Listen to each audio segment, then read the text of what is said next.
Hi, I'm M. Lavora Perry, and I'll be reading from the Lotus Sutra and its opening and closing sutras, translated by Burton Watson and published in 2009. This is from chapter 8, The 500 Disciples. At that time, the 500 arhats in the presence of the Buddha, having received a prophecy of enlightenment, danced for joy. Immediately, they rose from their seats, advanced to a position in front of the Buddha, and bowed at the Buddha's feet, touching their heads to the ground. They bewailed their error, reproving themselves and saying, quote, World honored one, we always used to think to ourselves, we've already attained the ultimate extinction. But now we know that we were like persons of no wisdom. Why? Because although we were capable of attaining the wisdom of the thus come one, we were willing to be content with petty wisdom. World honored one, it was like the case of a man who went to the house of a close friend and, having become drunk on wine, lay down to sleep. At that time, the friend had to go out on official business. He took a priceless jewel, sewed it in the lining of the man's robe, and left it with him when he went out. The man was asleep, drunk, and knew nothing about it. When he got up, he set out on a journey to other countries. In order to provide himself with food and clothing, he had to search with all his energy and diligence, encountering very great hardships and making do with what little he could come by. Later, the close friend happened to meet him by chance. The friend said, How absurd, old fellow! Why should you have to do all this for the sake of food and clothing? In the past, I wanted to make certain you would be able to live in ease and satisfy the five desires.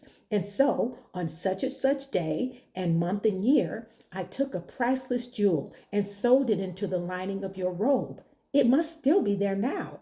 But you did not know about it and fretted and wore yourself out trying to provide a living for yourself. What nonsense! Now you must take the jewel and exchange it for goods. Then you can have whatever you wish at all times and never experience poverty or want.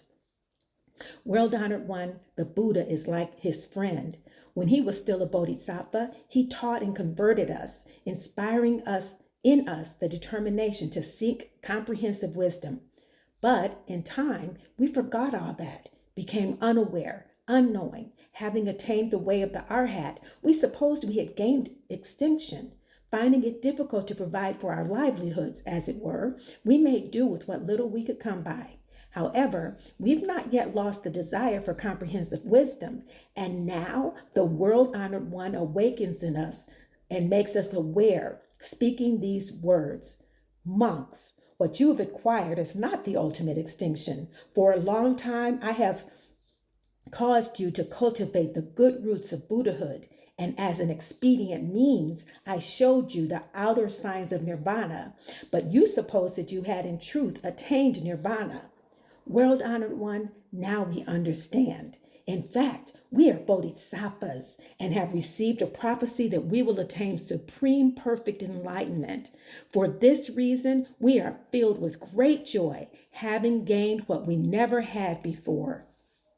So this parable is about in this chapter, the 500 disciples. The Buddha told was the disciple Anjanata, Kayodina, and other disciples that while they thought that they'd attained the highest state of being, as which is nirvana, extinguishing, blowing out desires, that was actually a lesser teaching, and the Buddha had actually taught that to them to prepare them to be able to understand the reality that they could attain Buddhahood.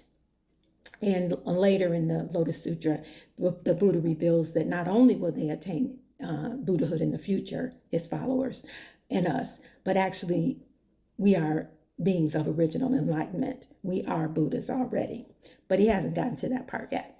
That'll be in chapter 16. This was 8. So also, I wanted to read a little bit of what I'm reading in the writings of Nichiren Daishonin, Volume 2, which is On the Protection of the Nation. And this is by Nichiren, who is the founder of the school of Buddhism based on the Lotus Sutra, the Nichiren school. Okay.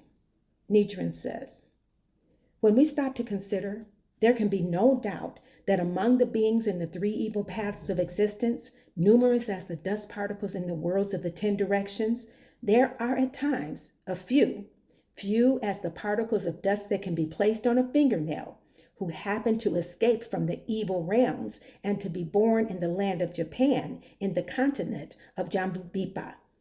And there are others who abandon their existence in the land of the rising sun in the continent of Jambudvipa, where they were as few as the particles that can be placed on a fingernail, and take on an existence in the three evil realms, where beings are as numerous as the dust particles in the worlds of the 10 directions.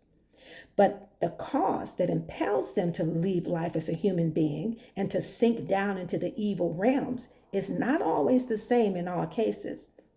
Some do so because of their pity and fondness for their wives and children or their other household members. Some because of the grave karma they have created by killing living beings or committing other evil deeds. Some because, having become rulers of a nation, they fail to heed or understand the afflictions of the populace. Some because they do not distinguish between the correct doctrine and one that is erroneous, and some because they put their trust in evil teachers. Among these various causes, those that pertain to the rights and wrongs of everyday behavior are readily apparent, and even a foolish person can judge what is proper conduct. But when it comes to determining what is correct or incorrect in matters of Buddhist doctrine, or distinguishing between good teachers and evil ones, even a sage who has gained enlightenment as a result of extended religious practice will be at a loss. And how much more so an ordinary person in this latter age? And I'm going to stop there. Thank you for listening. If you'd like to read the Lotus Sutra and Nichiren's writings, you can do so at nichirenlibrary.org. It's all online for free. That's N like Nancy, ICHIREN, library.org, nichirenlibrary.org. Also, I created a Lotus Sutra study guide, and that's online at bit.ly/Lotus-Sutra-resources. That's bit.ly/Lotus-Sutra-resources. Lastly, I have writings about the Lotus Sutra on my Substack, which is like a blog, and it is Lotus Sutra Buddhism.substack.com. That's Lotus Sutra Buddhism.substack.com.